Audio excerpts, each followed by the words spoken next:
بسم اللہ الرحمن الرحیم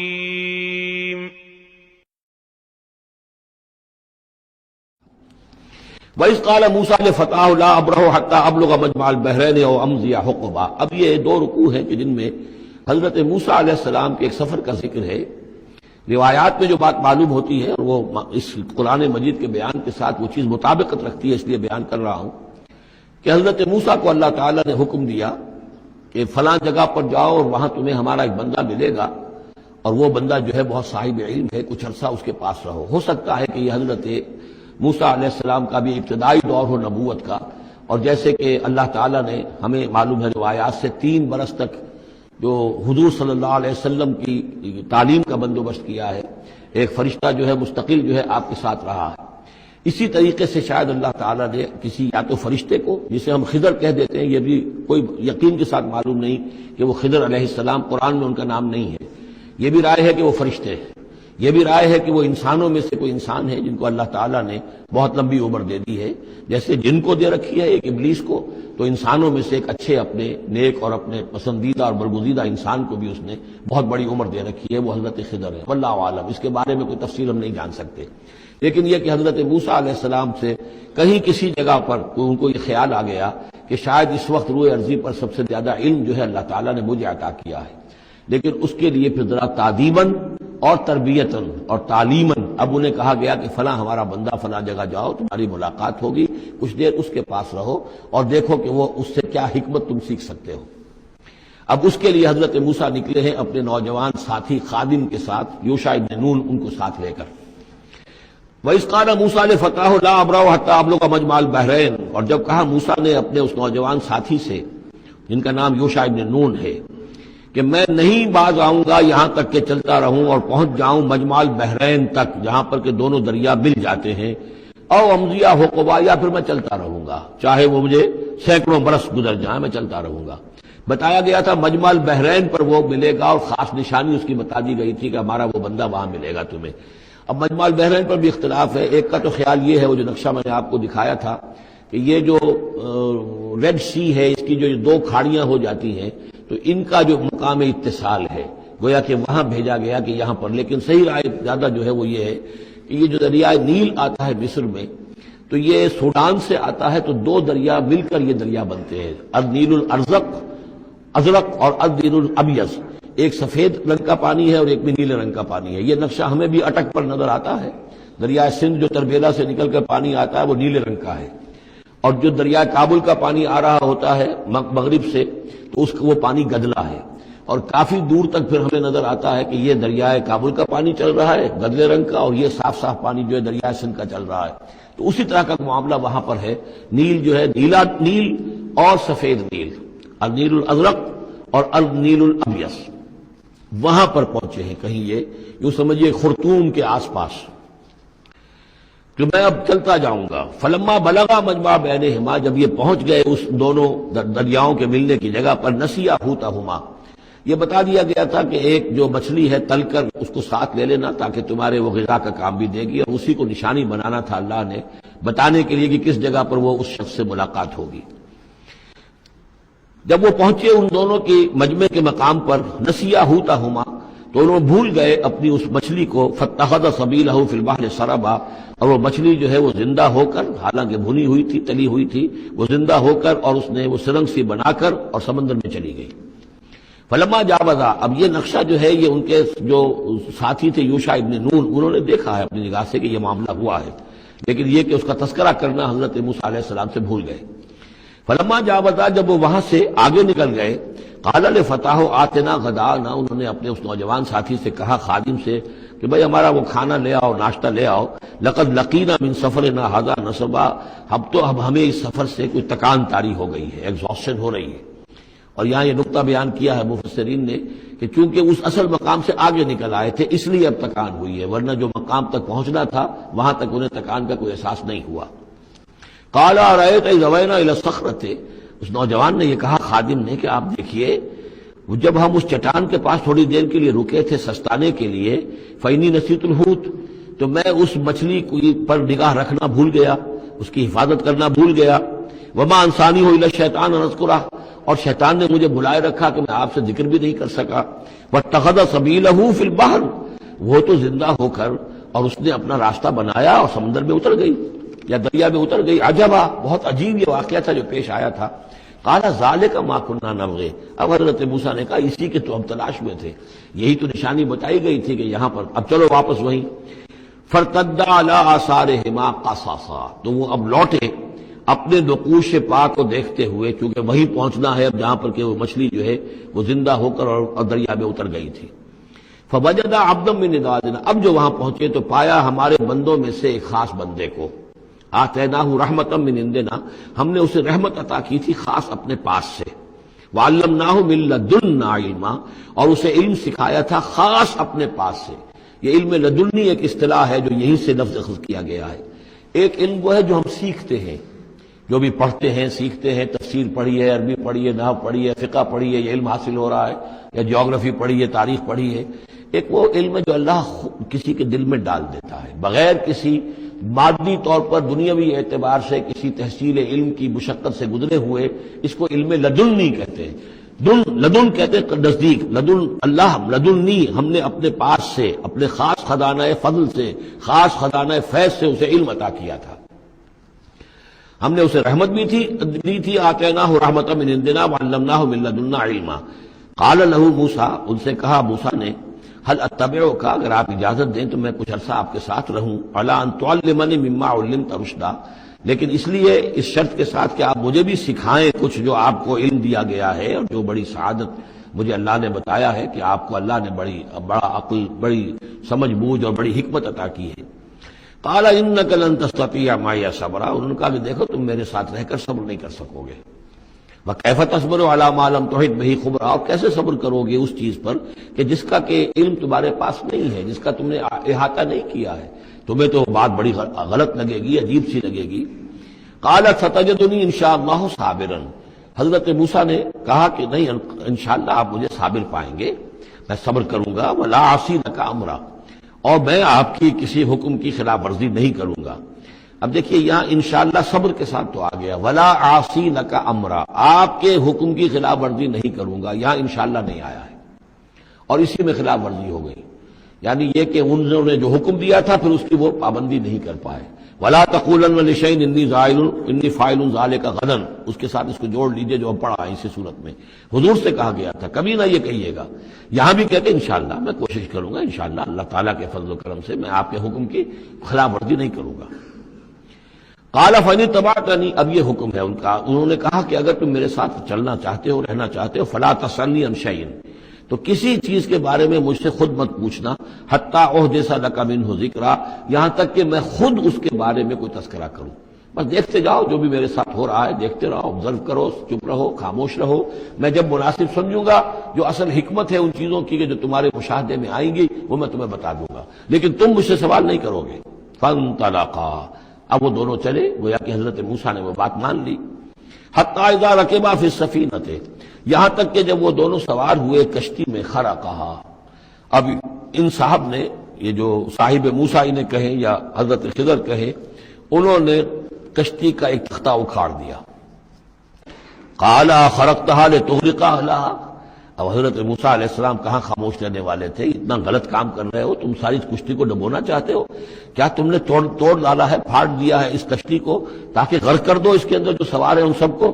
لقد جئت شیئا امرا، یہ تو آپ نے ایک بہت غلط کام کیا، بہت بھاری ایک جرم ہے جو آپ سے سرزد ہوا ہے.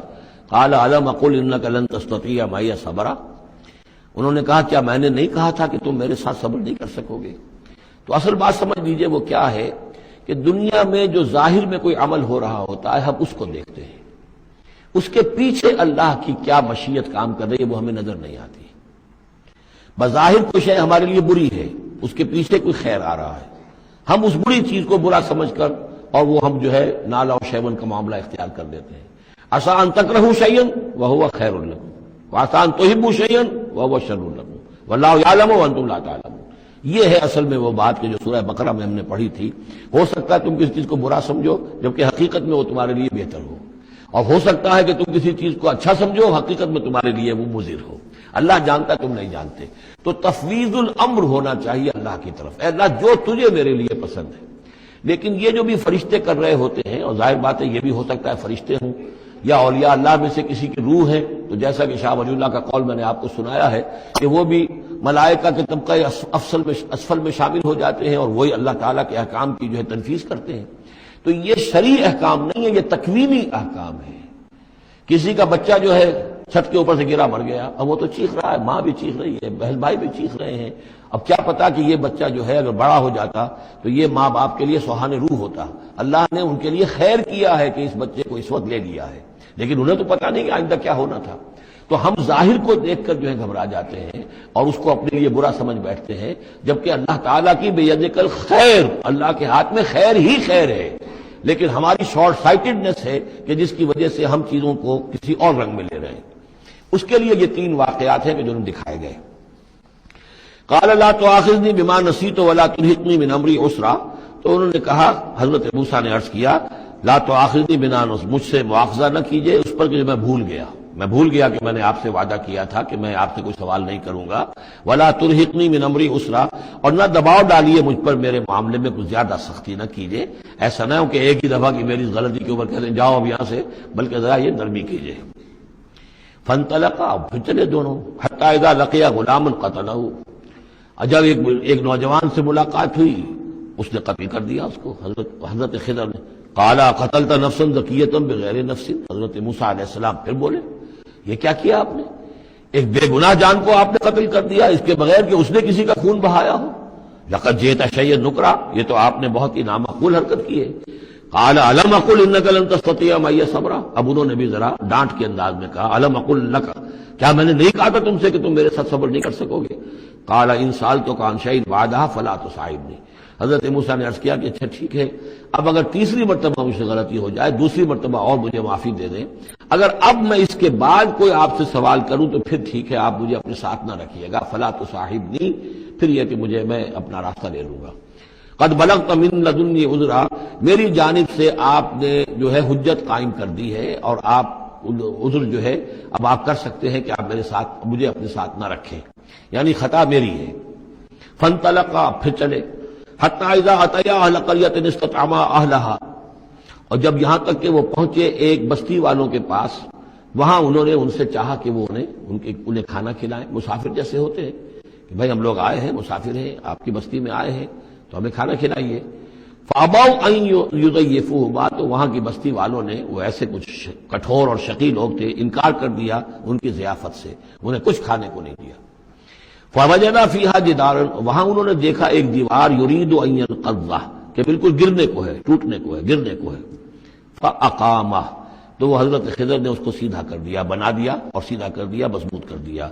قال لو شئت لاتخذت علیہ اجرا، تو حضرت موسیٰ نے پھر کہا کہ اگر آپ چاہتے یہ اتنے ناہنجار لوگ، انہوں نے مسافروں کو کھانا تک نہیں دیا اور آپ نے بغیر مزدوری لیے ہوئے ان کا کام کر دیا، ان کی یہ دیوار سیدھی کر دی، لو شئت لاتخذت علیہ اجرا، آپ اس پر اجرت طلب کرتے ان سے، اور یہ جو اجرت سے جو ہے بہرحال ہم جو ہے کچھ نہ کچھ کھاتے پیتے۔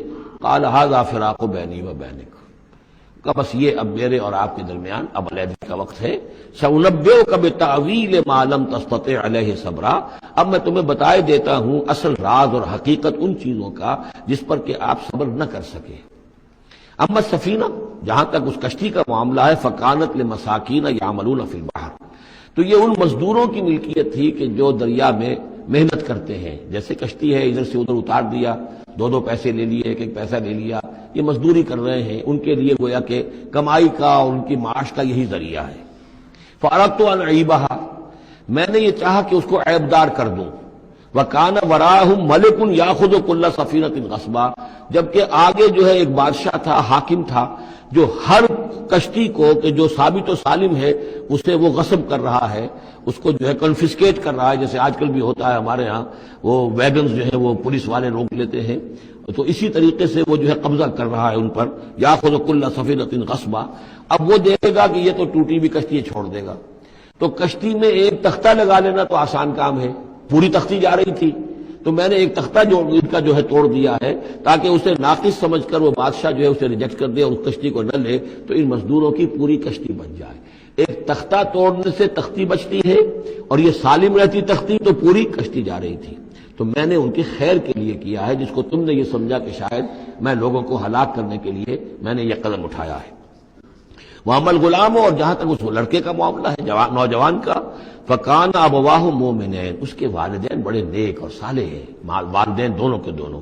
فَخَشِينَا أَن يُرْهِقَهُمَا طُغْيَانًا وَكُفْرًا، اب ظاہر بات ہے کہ حضرت خضر کو معلوم ہوگا کہ اس کے جینز اچھے نہیں ہیں، بڑے شرارتی قسم کے جین اس کے اندر ہیں، اور یہ جب جوان ہوگا تو یہ آوارہ ہو کر اٹھے گا اور بہت سخت ہوگا اور اپنے والدین کے لیے سوہان روح بن جائے گا۔ یرہقہما طغیانا و کفرا، ناشکری اور زبردستی کر کے ان کو عاجز کرے گا، ستائے گا۔ فَأَرَدْنَا يُبْدِلَهُمَا رَبُّهُمَا خَيْرًا مِّنْهُ زَكَاةً وَأَقْرَبَ رُحْمًا، تو ہم نے یہ چاہا کہ ان کا رب ان کے لیے بدل دے، اس سے بہتر اولاد اسے دے، بیٹا دے دے کہ جو اس کے لیے پاکیزگی میں بھی اور شفقت اور رحمت میں بھی اس سے بہتر ہو، جو ان کے لیے بڑھاپے میں سہارا بن سکے۔ تو ہم نے صرف یہ کیا ہے کہ یہ بچہ جو ہے وہ یہ ساری چیزیں جو اللہ کے حکم سے میں کر رہا ہوں، یہ گویا کہ تکوینی امور ہیں جو ہو رہے ہیں، یہ تشریعی امور نہیں ہے، تم شریعت کے حوالے سے دیکھ رہے ہو، اور میں یہ تکوینی معاملات کر رہا ہوں اللہ کے حکم کے مطابق۔ اور یہ در حقیقت رحمت ہے، جس کو کہ لوگوں نے یہ سمجھا ہوگا، جن کا بچہ جو والدین کا فوت ہو گیا تو ان کے اوپر تو پہاڑ ٹوٹ پڑا ہوگا غم کا، لیکن اصل میں اللہ تعالیٰ نے یہ ان کے خیر کے لیے کیا۔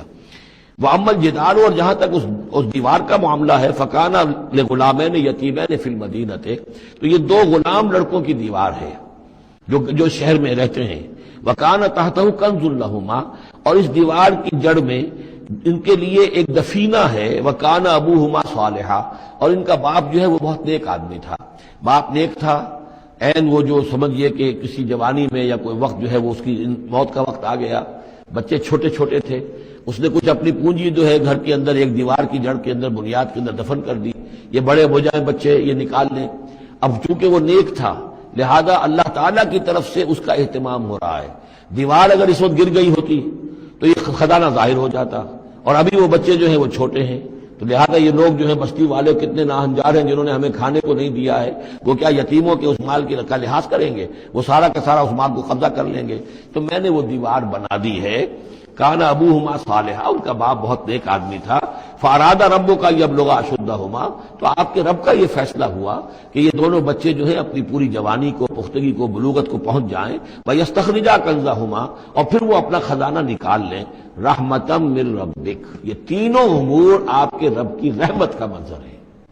بظاہر جو بھی نظر آ رہا ہے، تو دنیا میں جو حالات و واقعات ہو رہے ہیں یہ حقیقت دنیا کے اعتبار سے ہم اس کے ظاہر کو دیکھتے ہیں، اور ظاہر کے حوالے سے دل گرفتہ ہو گئے، رنجیدہ ہو گئے، نقصان ہو گیا، یہ ہو گیا، ہاں اے فلک پیر جواں تھا ابھی عارف، کیا تیرا بگڑتا جو نہ مرتا کوئی دن اور، مرثیوں پر مرثیے کہے جا رہے ہیں، یہ سب کچھ ہوتا ہے، لیکن یہ پتہ نہیں ہوتا کہ اللہ تعالیٰ کی طرف سے جو بھی ہے وہ خیر ہے، اسی میں بھلائی ہے۔ تو بندہ مومن کا کام کیا ہے؟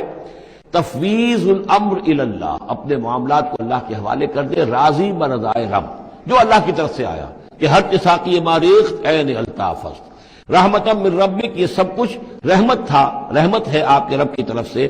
وما فعلتہ عن امری، یہ میں نے اپنے جی سے نہیں کیا ہے، میرا فیصلہ نہیں ہے۔ یعنی یہ جو بھی تھے، چاہے فرشتے تھے اور چاہے کوئی نیک انسان ہے جنہیں اللہ نے بہت لمبی زندگی دے دی ہے، چاہے یہ کوئی روح ہے کہ جو انسانی شکل میں پھر آ گئی ہے، کہ جو اللہ تعالیٰ نے کسی ولی اللہ کی روح کو جو ہے وہ طویل زندگی دے رکھی ہے، کوئی بھی ہے، اس سے کوئی فرق واقع نہیں ہوتا، لیکن یہ کہ وہ در حقیقت کارکنان قضاء و قدر کی فوج میں ریکروٹ ہو گئے، وہ جو فیصلے کر رہے ہیں، جس کی تنفیذ کر رہے ہیں، اس کا شریعت سے تعلق نہیں ہے، وہ تکوینی امور ہے اللہ تعالیٰ کے۔ ذالک تعویل ما لم تستطع علیہ صبرا، یہ ہے تعویل، یہ ہے اصل حقیقت، یہ ہے اصل راز ان چیزوں کا جس پر کہ اے موسیٰ تم صبر نہ کر پائے۔ چند ضروری باتیں سورہ کہف کی اس تلاوت کی گئی آیت کریمہ کے ایک حصے کی روشنی میں عرض کرنا چاہتا ہوں، اور اس کے بعد جو مضمون ہے وہ احادیث نبوی کی روشنی میں مکمل کروں۔ ہماری ایک نسبت ہے، ہمارے عقیدے کا ایک بنیادی عنصر، بنیادی لازمہ اور بنیادی رکن ہے اللہ رب العزت کی توحید، حضور نبی اکرم صلی اللہ علیہ وآلہ وسلم کی نبوت و رسالت، ان کے حقوق کی ادائیگی کے بعد اہل بیت اطہار، خلفاء راشدین و صحابہ کرام، ان کی عزت و احترام، اور پھر اولیاء کرام کے ساتھ نسبت، عقیدت اور ان سے توسل اور ان سے اکتساب فیض کا تعلق۔ اولیاء کرام کی نسبت میں اوپر کی چاروں نسبتیں جمع ہو جاتی۔ اس پر میں قرآن اور حدیث کی روشنی میں کچھ ضروری امور عرض کرنا چاہتا ہوں، اور اس سے تصوف کی حقیقت بھی واضح ہو جائے گی۔ میں نے جو آیہ کریمہ کا ایک حصہ تلاوت کیا، اس کا پس منظر یہ ہے کہ سیدنا موسیٰ علیہ السلام، میں واقعہ کی تفصیل میں نہیں جا رہا، متعلقہ حصہ بیان کرنا چاہتا ہوں۔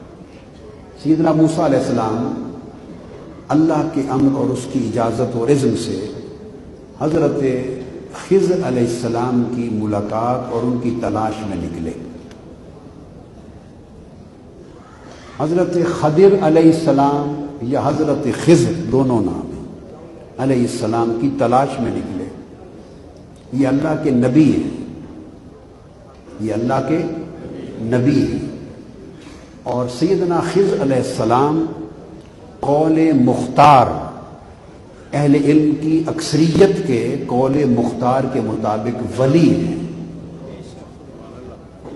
اب ایک بات توجہ طلب ہے، ولی اگر کوئی عمل کرے تو یاد رکھ لیں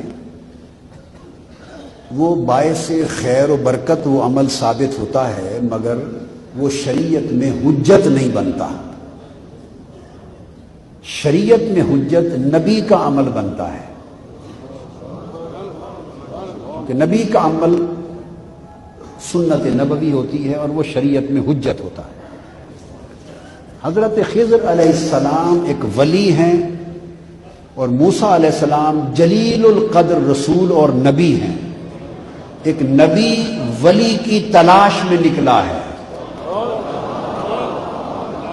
اس سے معلوم ہوا کہ ولی کی تلاش میں جانا انبیاء کی سنت ہے۔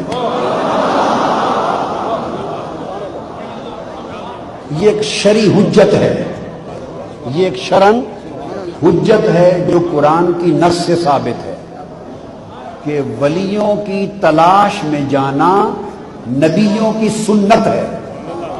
اب جو شخص اس نقطے کا انکار کرے اسے نہ قرآن کی خبر ہے نہ انبیاء کی سنت کی خبر ہے۔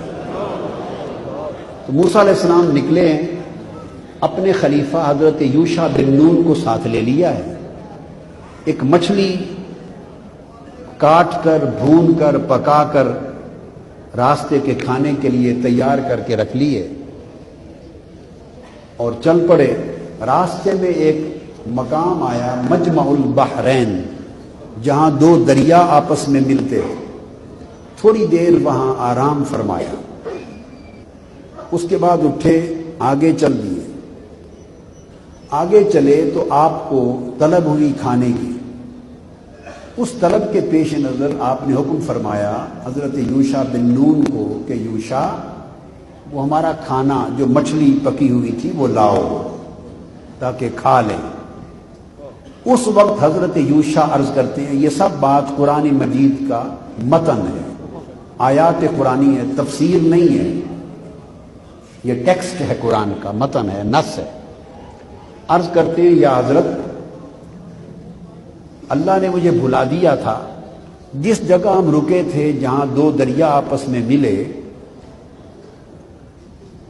اب جو دریا دو جو آپس میں ملے، دریا تو زمین پر تھے، مگر عارفانہ اور صوفیانہ تفسیر کے مطابق جہاں اللہ کا ولی ملا، یہ وہ مقام تھا جہاں دو دریا آپس میں ملے۔ یہ اشارہ اس امر کی طرف تھا کہ ولی وہ ہوتا ہے جہاں دریائے شریعت اور دریائے طریقت دونوں ملے۔ دریائے شریعت اور دریائے طریقت جب دونوں ملیں تو اس میں سے ولایت نکلتی ہے۔ ایک اشارہ تھا، یہ عرفانی تفسیر کے اصول کے تحت عرض کیا کہ وہاں جب رکے تو مچھلی تو زندہ ہو کر، کٹی ہوئی بھنی ہوئی مچھلی زندہ ہو کر برتن سے نکل کے بھاگ گئی تھی اور سرنگ بنا کر پانی میں چلی گئی تھی۔ مجھے بتانا یاد نہیں رہا، آپ کو بتانا